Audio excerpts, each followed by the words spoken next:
Hello and welcome. I am Ben the Best 5, and you're watching episode 5 of my Kerbal Space Program career playthrough. So, last mission we sort of made a bit of a mistake, and we stranded some kerbals in Mun orbit, which is, well, not the greatest of things to do. However, this episode we are in fact sending a rocket which is, operated by a probe rather than by people, because we still don't have any free pilots. Plus, on our other ship we have all 5 of our seats taken. Sorry, 3 of our seats taken. So in this mission we are in fact sending up an almost identical craft, which we can use to go and pick them up from orbit of the Mun and bring them back.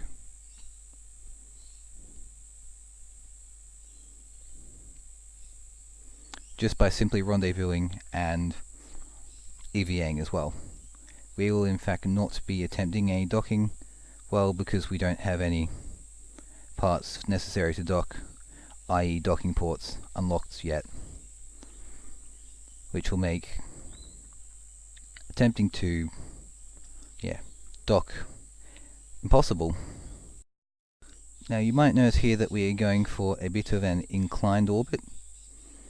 That is in fact deliberate, and it's because our kerbals are in fact stuck in a polar orbit of the Mun, and if you do in fact go for an equatorial orbit of Kerbin and then you go to the Mun, because the Mun is in fact on the same orbital plane as Kerbin's equator, then that means that you will in fact, if you head to it, not be on an equatorial trajectory, which is not what we want, because we need to head to a polar orbit of the Mun on equatorial orbit. Hence why I will in fact be going for a bit of an elliptical Kerbin orbit.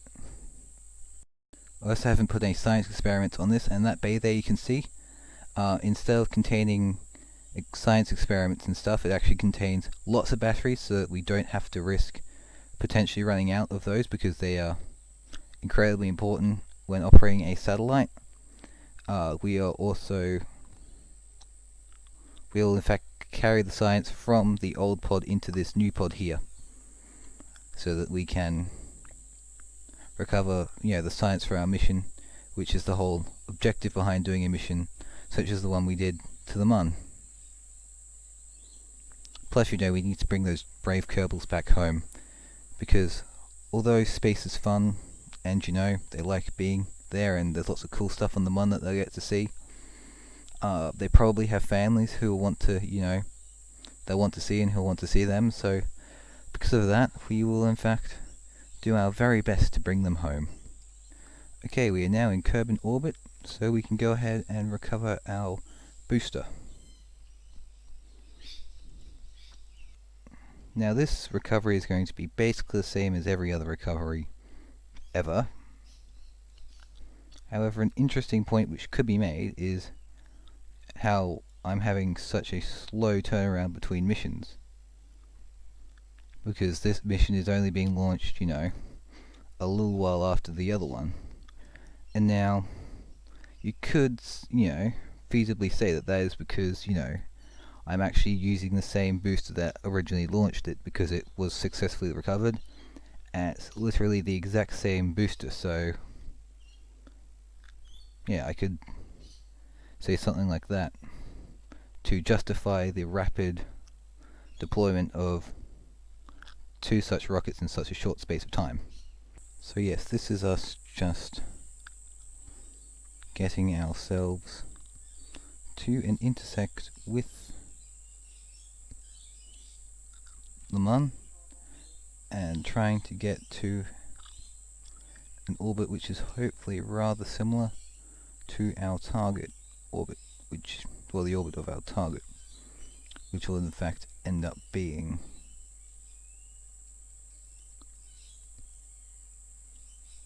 the craft which has our kerbals trapped inside it. Now we don't have any assists to help us except for stability assist through this entire mission due to a lack of unlocked robot parts, well, robotic core parts, not robotic DLC parts. We don't have any of those unlocked, but that's irrelevant at this point.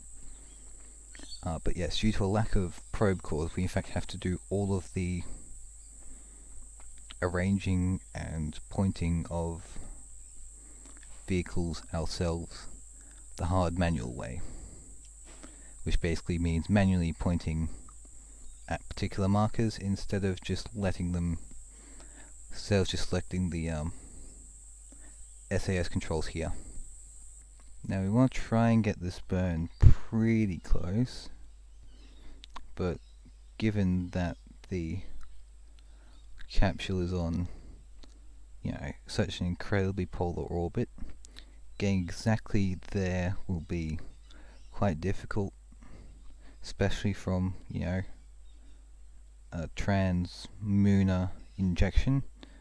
However, if we get into a similar enough orbit, we should be able to get there without wasting too much delta V.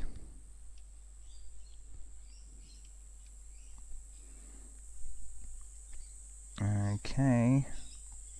That's probably about as close as we can realistically get. Just because, lack of fine precision controls from the SAS, but shouldn't be too difficult. We are also going to have to be very careful that we make all of our movements on the light side of Kerbin. Well, not sorry, the light side. The side which is closest to Kerbin, because otherwise we will in fact lose probe control, because we haven't been able to establish any kind of relay network around the Mun yet. Alright, so now that we have successfully gotten ourselves into a Mun orbit, we now have to do our best to rendezvous with our wayward craft with the trapped kerbals on it. So first thing I'm going to do is correct our inclination so that it's at the same, so it is the same as our craft which we are trying to rendezvous with. And once we are successfully rendezvoused with it, I will then start to change our orbit so that we intersect the orbit of the craft, and then we can start to make intersections until we get close enough that we can, rendezvous and EVA the crew across along with our science experiments and bring it all home. Alright, we have a closest point indicator as well as a rather close inclination. So what I'm going to do now is add a maneuver so that our orbits cross, then hopefully just wait until the two of them get a nice and close intersection, at which point I can burn retrograde relative to the target and then bring ourselves to a rendezvous. Alright, so now that we are in an orbit where we can now intersect that of our craft, we can then time warp through a couple of orbits until we eventually end up with a nice and close encounter. Alright, we have now gotten ourselves relatively close to the target now, and we can now go ahead and kill off our velocity relative to the target.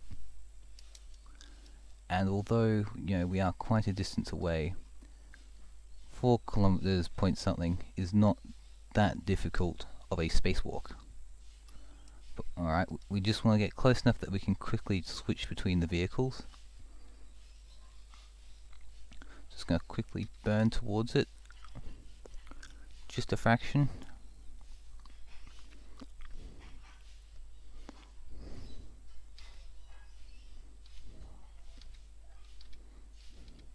Less than a kilometer is probably about good. Alright, here we are, nice and close to the craft. It's close enough that we can in fact quickly switch between the two vessels. And we can in fact EVA our scientist kerbal. And he's in fact going to collect all of our data from our mission. And he's now going to fly back to the pod, which can successfully return back to Kerbin. Wherever it happens to be, there it is.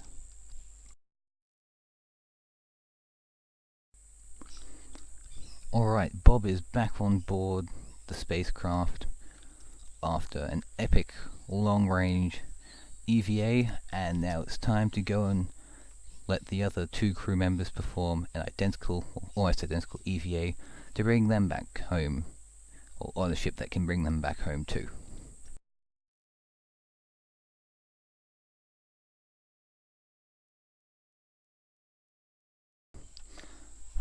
Alright, we got the kerbals all safely back into the craft, which still has fuel in it.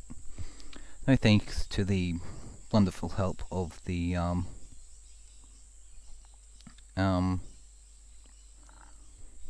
Kerbal space program camera, which was flying around all over the place and really throwing my controls out and making it difficult, but in the end we got there and all of our kerbals are safely on board.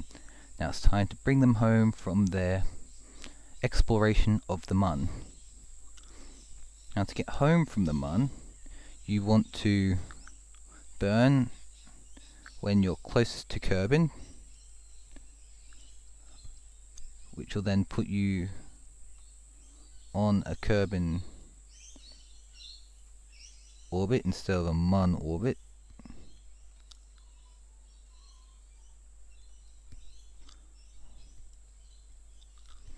And considering our current orbit, that's going to be rather difficult to arrange.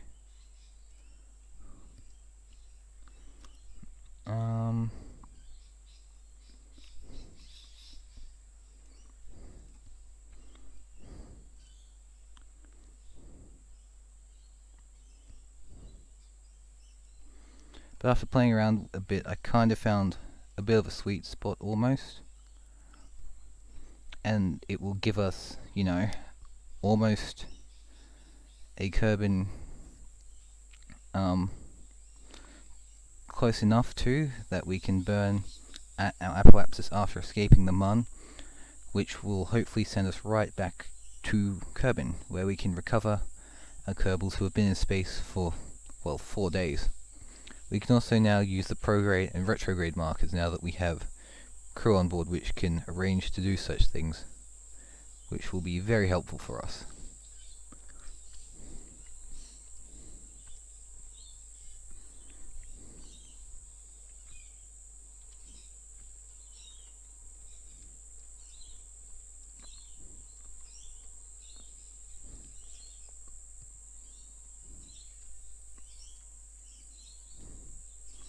Alright, we were able to get even closer than I was anticipating, which is good. Just means that we'll have to spend less delta V when we try and deorbit from, you know, Kerbin.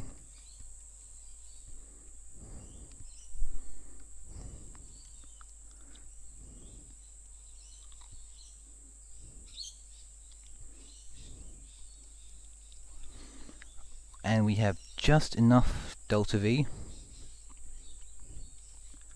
that we can now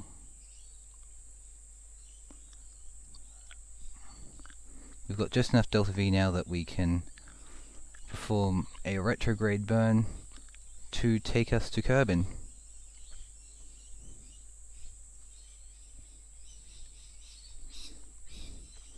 Just like that.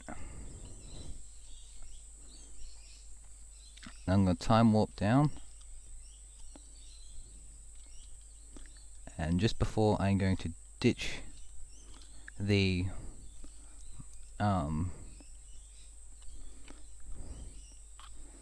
lower stage with the little tiny bit of fuel it has left in it, along with the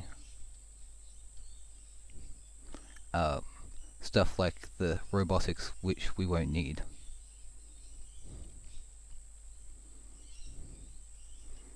Now this is going to be especially critical since we're going to be coming in very, very hot.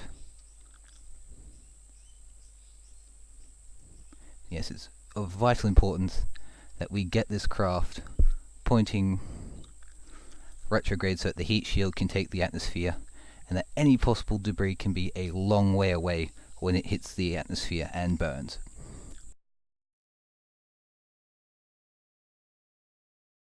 Alright, our parachutes are out, and we are successfully bringing our kerbals, who were stuck stranded on the moon, back to Kerbin in a brand new pod we sent to replace the one that malfunctioned, I guess, and bring them back home safely, along with all of that very, very valuable science data which our scientist is bringing back with him. And here we have it. 550 science as a result of rescuing our kerbals with their scientific data from the Mun, where we accidentally stranded them, as well as a few funds from recovering the command pod, but almost nothing, and confirmation that all of our crew has successfully been safely returned from the Mun.